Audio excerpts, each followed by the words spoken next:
Bom dia a todos! Graça e paz do Senhor Jesus seja com todos nós. Uma ótima quarta-feira para todos.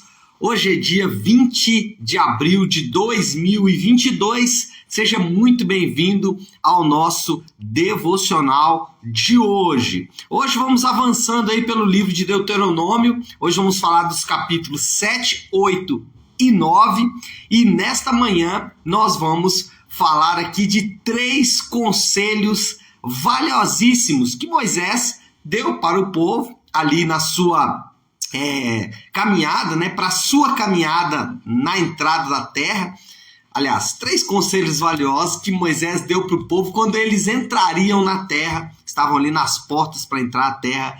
E então Moisés dá esses 3 conselhos valiosos e a gente vai pegar esses conselhos aí também, que eu acredito vai abençoar a nossa vida. Se serviu para eles, pode servir para nós também, pode nos servir muito bem. Bom, deixe-me ler aqui um texto para a gente começar, que é Deuteronômio 8:2. Diz assim: lembrem-se de como o Senhor, o seu Deus, os conduziu por todo o caminho do deserto durante 40 anos para humilhá-los e pô-los à prova, e a fim de conhecer suas intenções, se iriam obedecer os seus mandamentos ou não. Então aqui Moisés já mostra 3 ações de Deus que depois se tornaram então esses 3 conselhos que Moisés vai dar para o povo. O primeiro desses conselhos ele registrou aqui na primeira parte do capítulo 8, do versículo 1 até o versículo 9.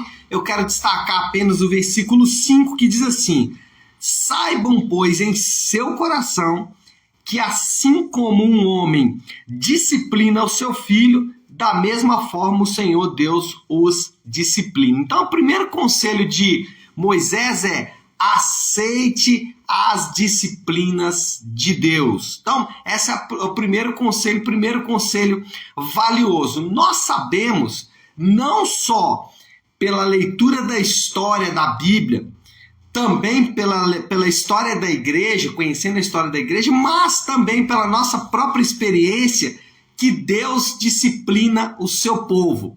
Foi assim com a nação de Israel, e Moisés está mostrando aqui para o povo: olha, lembre-se que Deus nos disciplinou, lembre-se que Deus disciplinou. E é interessante que Moisés vai citar o próprio exemplo dele. Ele vai dizer: olha, Deus disciplinou até a mim mesmo. Então, ele vai dizer o seguinte: Deus disciplina o seu povo.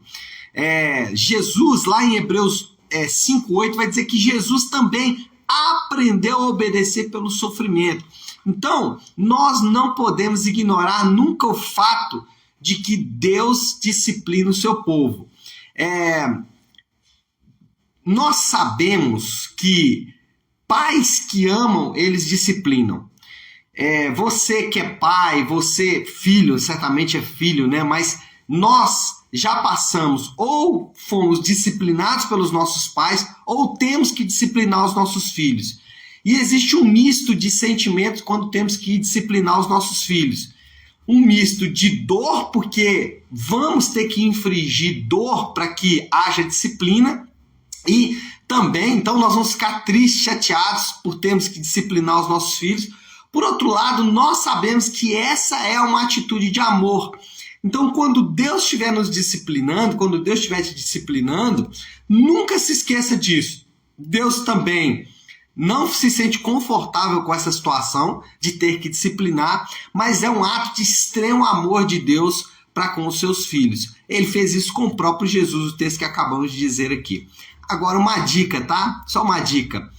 Não fique na frente de Deus quando ele estiver disciplinando alguém. Essa é uma dica que eu aprendi a duras penas. Por quê? Às vezes, nós percebemos que Deus está disciplinando alguém e nós queremos entrar na frente. Eu lembro da minha avó, não sei se a minha mãe está aí no devocional, não vi quem está participando, mas a minha avó, ela entrava muitas vezes na frente da minha mãe, para não deixar a minha mãe nos disciplinar. E não era raras vezes que ela acabava tomando alguma varada ali de rebarba, sabe? Isso acontece. Então, não entre na frente de Deus quando ele estiver disciplinando alguém. Se ele estiver disciplinando alguém, entenda que isso é bom para aquela pessoa.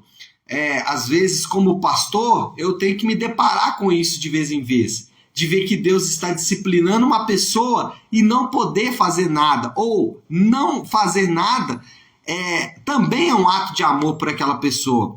Por quê? Porque Deus está de forma amorosa disciplinando aquela pessoa. Mas qual é o ponto? O ponto é que você vai ser disciplinado por Deus durante a sua caminhada.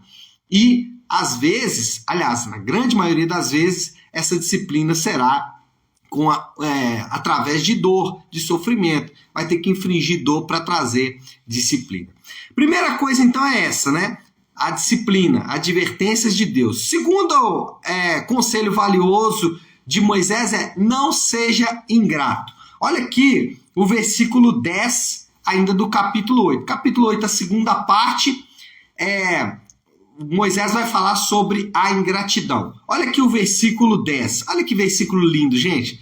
Deuteronômio 8:10.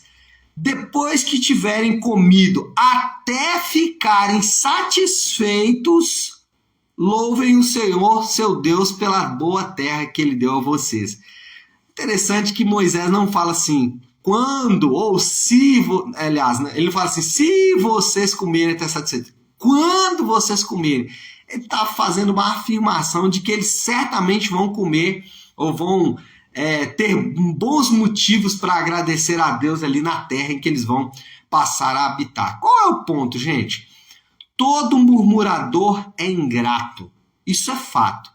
Quem é murmurador, no fundo, ele está manifestando um coração de ingratidão. Então, quando você murmurar, não é só uma questão de reclamar apenas, não. É uma questão de ingratidão.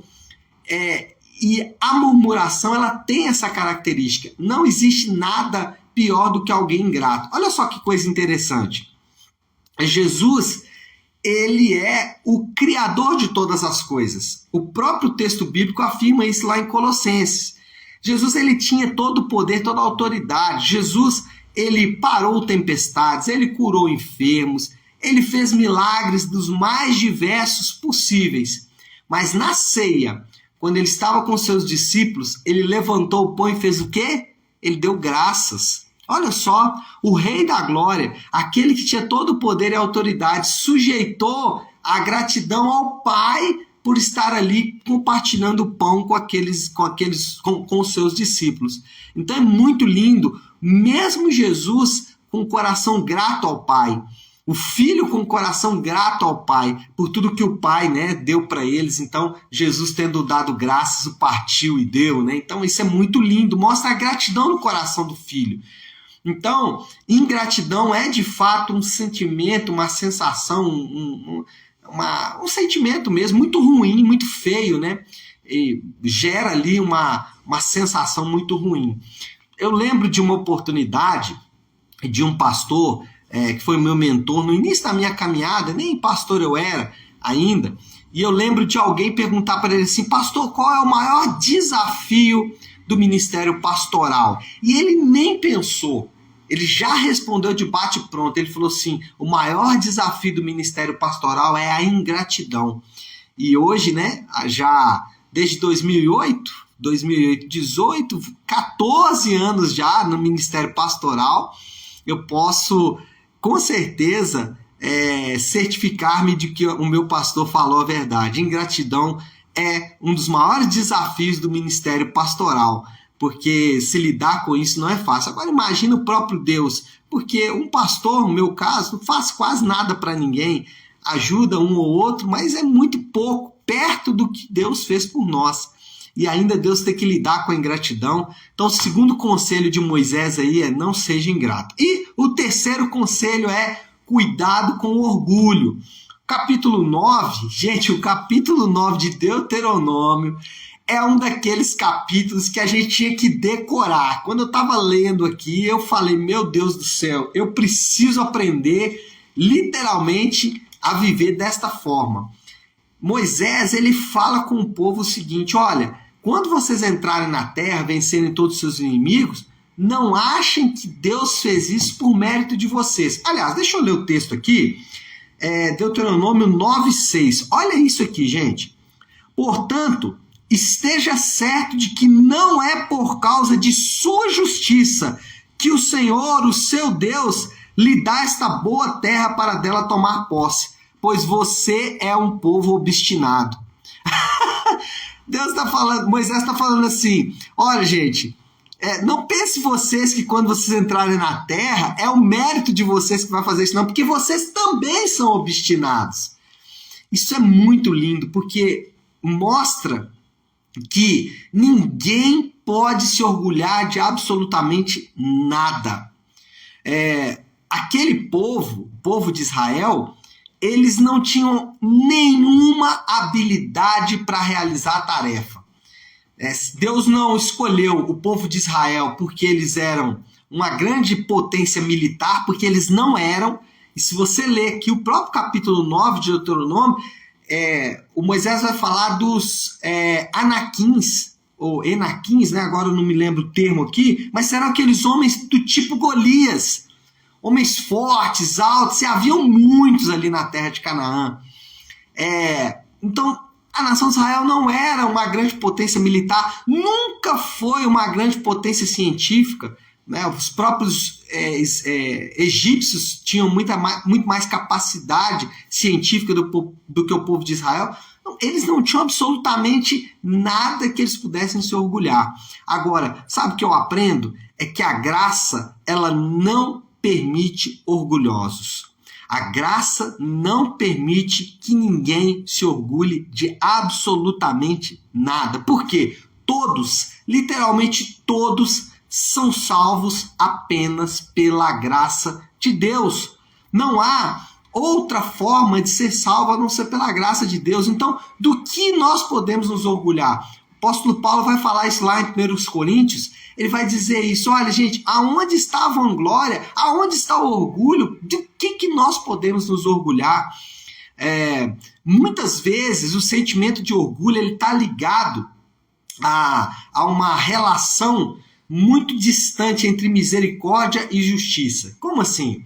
Eu quero misericórdia para mim. Então, todos os meus pecados, todos os meus erros, eles têm que ser entendidos por todo mundo. Todas as pessoas têm que entender as minhas falhas, todas as pessoas têm que entender os meus erros, todos devem me perdoar. Então eu quero misericórdia para mim, mas para o outro eu quero justiça. Para o outro eu quero que ele seja punido no maior rigor da lei. Eu não sou gracioso com o outro. Então, muitas vezes o orgulho está ligado a essa relação ruim entre misericórdia e justiça. Eu quero misericórdia para mim e justiça para o outro, sendo que a relação entre as duas anda muito de mãos dadas. Então, a graça não permite orgulhosos. 3 conselhos de Moisés. Primeiro conselho, disciplina, Deus vai advertir o seu povo. Segundo conselho, cuidado com a ingratidão. Terceiro conselho, não seja orgulhoso. São os 3 conselhos de Moisés. Ele deu para o povo que entrar na terra. Será que vale para nós também? Acho que sim, né? Vale e vale bastante para nós. Moral da história, como que a gente pode resumir aí para a gente já ir finalizando o nosso devocional de hoje? Moral da história, o sucesso em algumas áreas pode nos fazer esquecer dos erros do passado. O que Moisés estava preocupado aqui? Aquele povo, eles entrariam na terra e iriam obter grande sucesso. Eles derrotariam inimigos, seriam usados por Deus para grandes vitórias, veriam grandes milagres, e eles poderiam se esquecer dos 40 anos andando no deserto. Deixa eu dizer algo para você. Os 40 anos de caminhada no deserto nunca deverão ser esquecidos. Nós nunca devemos nos esquecer das preciosas lições que nos foram dadas nos tempos passados. Nunca se esqueça das dores, das angústias, dos medos que você passou antes. O sucesso que porventura você vier a experimentar na sua vida não pode apagar, ou não deveria apagar, as experiências do passado. Por quê? Porque elas são, de fato, muito, mas muito didáticas. É a escola de Deus. São lições que às vezes nós vamos aprender a duras penas. Então, Não esqueça disso, não esqueça das lições do passado, não esqueça das angústias e das dores do passado, não faça isso. Na verdade, use essas dores para te ajudar, inclusive no sucesso. Foi o que Moisés fez com esse povo. Ele sabia que esse povo ia experimentar grandes vitórias para frente e eles precisariam se lembrar de algumas das lições duras que eles aprenderam durante a caminhada no deserto. Desafio do Léo, aplicação aí para esta quarta-feira. Qual conselho faz mais sentido para você? Qual desses conselhos aí você ouviu e faz mais sentido? Será que você precisa hoje ser ministrado sobre a disciplina? Deus está te disciplinando de alguma forma? Ou a questão aqui é ingratidão? Talvez você está murmurando, reclamando, sendo ingrato com o Senhor. Lembre-se do Senhor Jesus dando graças pelo alimento. Ou talvez a questão aí está ligada ao orgulho, ao fato de você se achar sempre melhor do que os outros e querer dar lição de moral em todo mundo. São sempre sentimentos muito ruins que nós não devemos cultivar em tempo algum. Qual desses conselhos faz mais sentido para você? Talvez os 3, né? Talvez os 3. Vamos orar, meu povo. Vamos colocar tudo isso aí diante de Deus. Como eu gosto de fazer sempre no início da semana e no fim da semana. Como essa semana ela é curtinha, nós vamos encerrar os nossos devocionais da semana hoje. Eu gosto sempre de encerrar com a oração do Pai Nosso. Vamos fazer isso? Oração do Pai Nosso, então. Vamos orar juntos a oração que o Senhor nos ensinou. Pai nosso que estás nos céus, santificado seja o teu nome. Venha o teu reino, seja feita a tua vontade, assim na terra como no céu. Dá-nos hoje o nosso pão de cada dia. Perdoa as nossas dívidas, assim como perdoamos aos nossos devedores. E não nos deixes cair em tentação, mas livra-nos do mal, porque teu é o reino, o poder e a glória para sempre. Amém, amém e amém. Amém, meu povo? Bom, então é isso. Nós vamos ficando por aqui. Lembre-se, então, não teremos devocional amanhã, feriado, e nem na sexta-feira. Voltamos aqui na segunda-feira, a partir das 7h30 da manhã, tá certo? Deus abençoe. Ótima quarta-feira para todos. Fiquem com Deus.